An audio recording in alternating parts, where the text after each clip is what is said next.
Back at it again. All right, seeing a place to be. Ric Serritella here for HTown.Football, talking everything Texans. We're going to go behind enemy lines. And to do that this week number two, Matt Taylor, voice of the Colts there for, about a decade there, Matt. Welcome.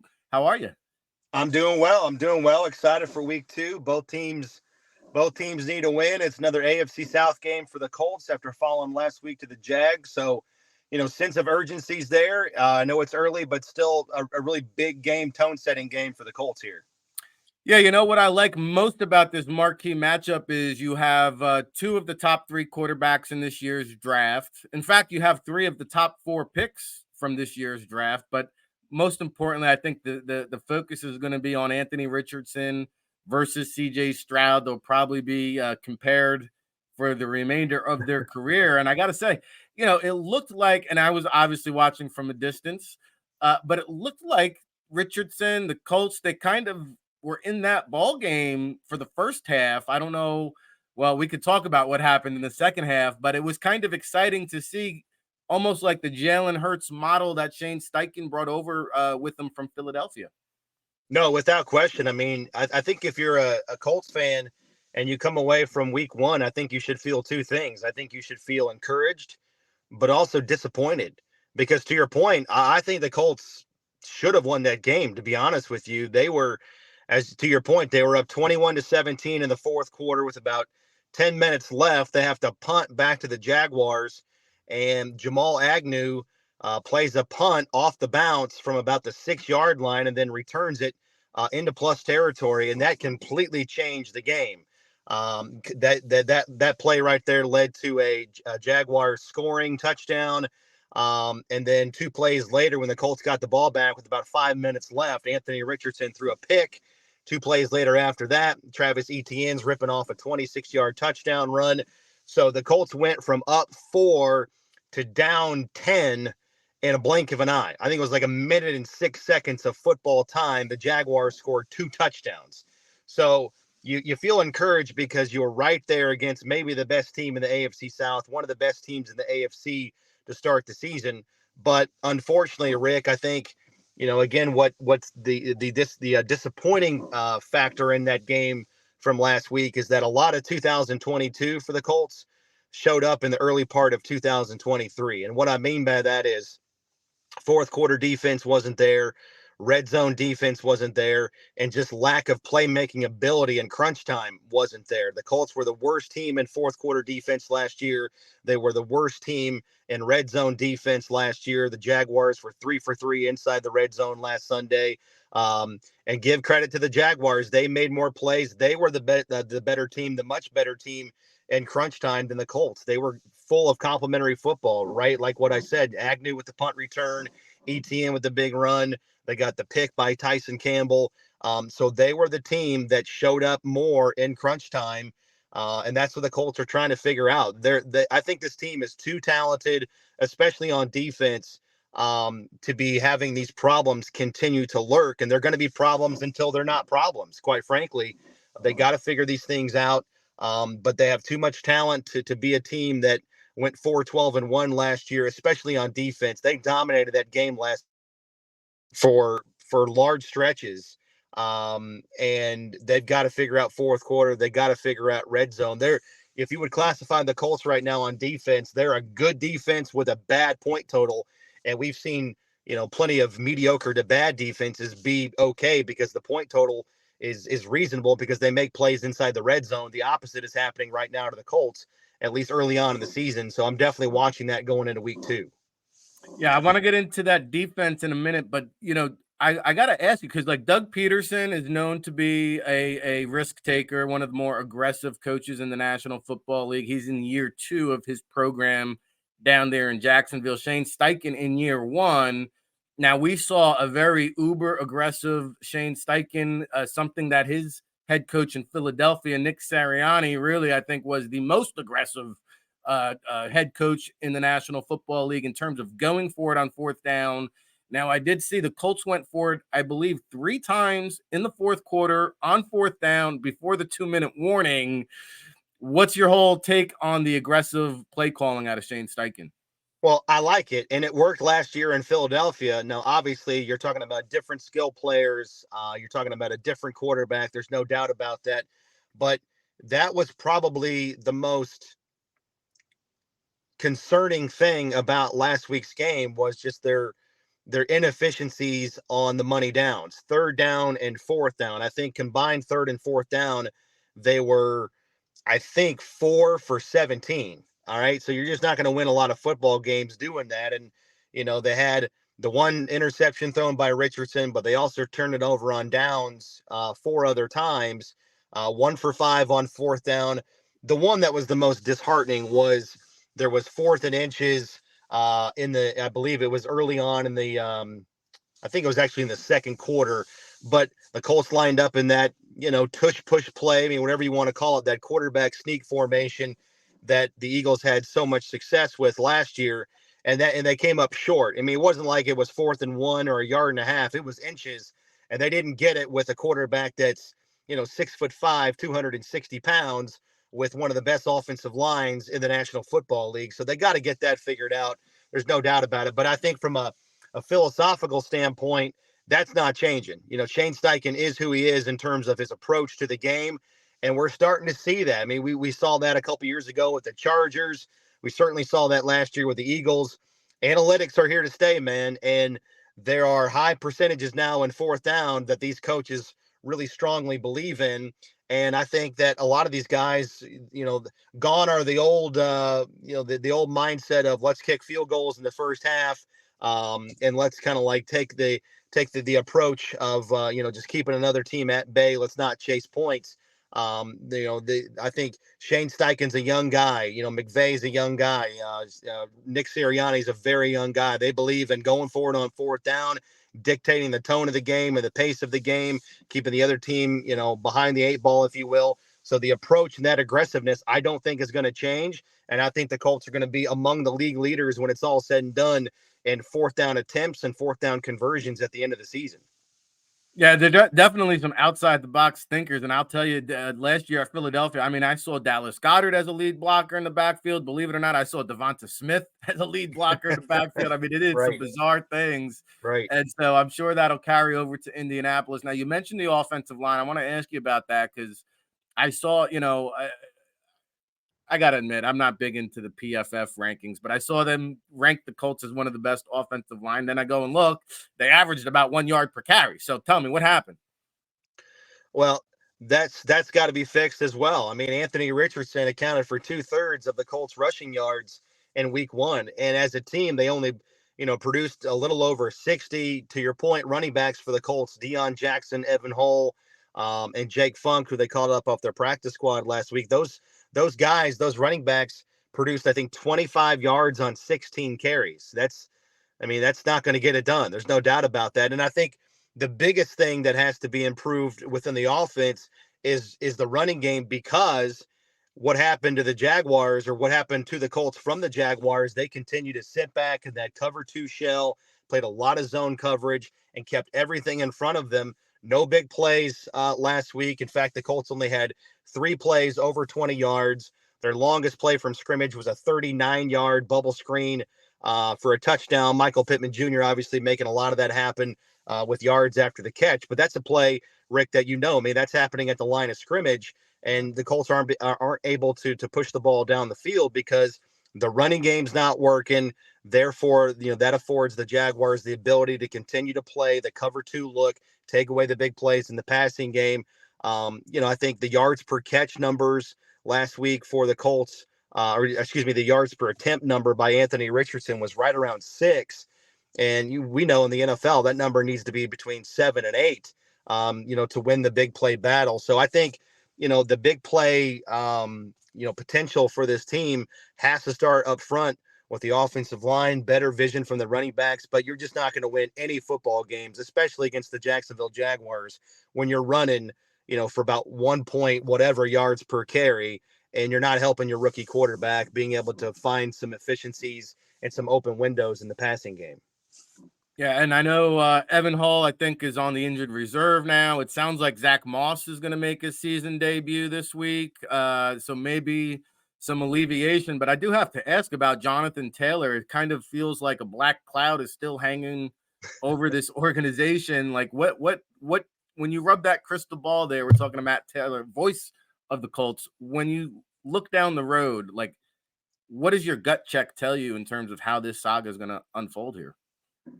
Well, I don't mean to give you a cop-out answer, but I really don't have a gut check because this thing has happened, off the field. The drama here in this relationship has seemingly deteriorated so quickly. Back in May and April, to be honest with you, Rick, I didn't see this coming. When Jonathan Taylor spoke back in the spring in OTAs, he didn't speak like a guy that was going to be, this unhappy with his current contract situation or his future with the Colts.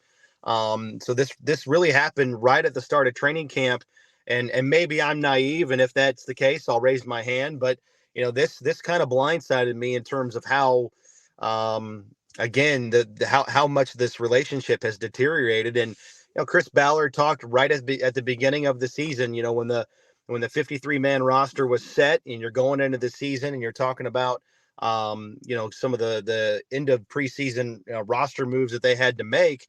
Obviously, that press conference was all about Jonathan Taylor, and he admitted, like, we've got a lot of work to do to improve this relationship on both sides. We have to do a lot of work between ourselves and the player and the agent here, because it's gotten ugly, and unfortunately it's played out somewhat in the public eye, right, with social media and how ridiculous all of that is. But long story short, Jonathan Taylor is like a lot of backs in this league, right, where he is pointing to great production, and also pointing to, I think, the Colts prior precedent under Chris Ballard of paying guys early before their contracts are up.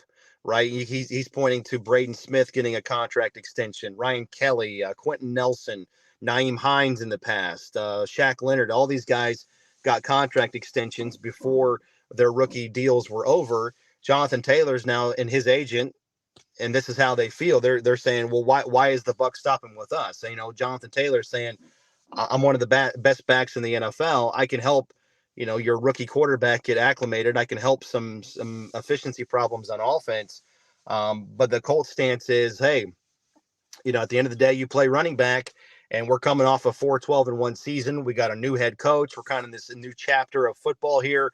It would be great if everybody played out their last year of their contract and, kind of proved it again to an extent. So, I've just kind of kept my head down. I've kind of been buried in the sand here. I've been following it like everybody else. But again, the long and short of it is that running backs in the NFL are dealing with a supply problem. There is so much supply at that position, and you have a new batch of supply every year that comes out of the draft. And I've always said it'd be great to have players like Jonathan Taylor. It'd be great to have a player like Saquon Barkley or Josh Jacobs. But I think a lot of these teams, I don't think they devalue the running game. I don't think they devalue running backs, but they also know that, hey, we can go get 85 to 90% of Jonathan Taylor. We can go get, 90% of Saquon Barkley. And I mean, the Texans are a good example of that. Dameon Pierce, right? Yeah. He's on a rookie contract and drafted in the 4th round. He almost rushed for 1,000 yards last year, playing in only 13 games, right? So teams think like we can go get what we need in our running game well outside the 1st round and save some of that money for, positions that are harder to find, that guys that play at the elite level, like wide receiver or cornerback or left tackle. So I know I'm talking big picture here, but that's where the Colts are at right now with Jonathan Taylor. I don't know how this ends. He's on PUP. That means he's going to miss at least the next 3 games. And so this whole situation has been kind of put on pause until week 5, when he's eligible to come off of PUP. Evidently that ankle's in a good spot.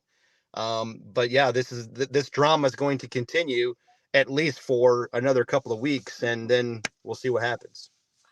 No, very well put in terms of the state of the running back market. As a football fan, though, that's a lot of beef. I would love to see Richardson and Taylor in the back. Woo!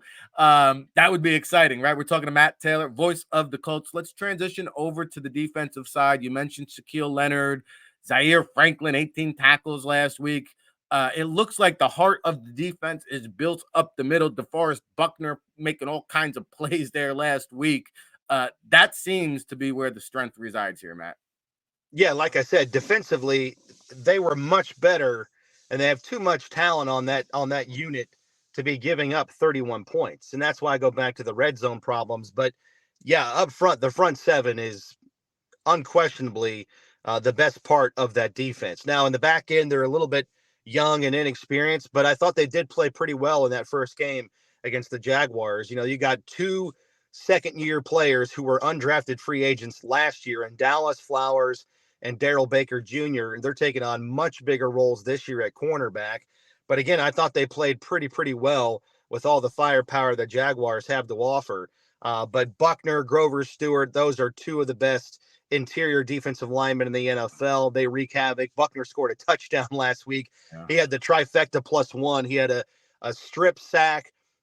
He had a sack, the strip sack, a fumble recovery, plus a touchdown, all in the same play. So there's no question he's one of the best players in the NFL at his position. Kwity Paye and Dio Dangbo on the outside. They picked up Samson Ebukam in the offseason. He comes over in free agency from the Rams. He does a nice job playing the run and does a good job in the passing game as well. And then you talk about the linebackers with Shaq Leonard back, Zaire Franklin. I mean, those are two superstars at that position, EJ Speed. So front seven-wise, it's going to be incumbent on the Colts in this game to get after a banged-up offensive line from the Houston Texans, down 3 starters, and against a rookie quarterback in C.J. Stroud that is much better accuracy-wise and efficiency-wise when he's got a clean pocket. At least that was the case at Ohio State. I looked it up this week, right? His completion percentage in a clean pocket at OSU was 71%. In a muddied pocket under pressure, that number was down to about 41%. So, I mean, that's Captain Obvious. That goes for every quarterback, but he definitely is a guy that wants to stay in the pocket, show off that accuracy. I think it is an advantage for the Colts up front, defensive line-wise, in this game, going up against a banged-up Houston Texans offensive line. Yeah, that offensive line is all scrutinized, and you will see, Matt, a lot of dinking and dunking. Stroud did not really exceed any passes beyond 20 yards. It was all short to intermediate. With that being said, he was very calm, cool, poised. The moment was not too big for him, and he was spraying the ball around the field pretty efficiently. So he's going to have to get rid of the ball even quicker. Now, Grover Stewart, I got to give a shout out. Great Dane out of Albany. Mm-hmm. And in the back end there, Ballard, I don't know about the front end of the draft, but you mentioned the undrafted free agents, McLeod, 7th round pick. I know he had an interception against the Texans last time they met. He's a starter now, I believe. So they found some success, it sounds like, in the later or undrafted free agent portions of the draft. Yeah, no, very much. They've done a nice job. You mentioned the interception last year, Rodney Thomas, a 7th round pick out of Yale, right? I mean, you're talking about, not only a guy that's just trying to scratch and claw to make the roster coming out of Yale as a 7th round pick. You talk about just a 50-50 proposition there, but then turns himself into a starter. And the Colts have another guy in the secondary this year, another 7th round pick in Jalen Jones.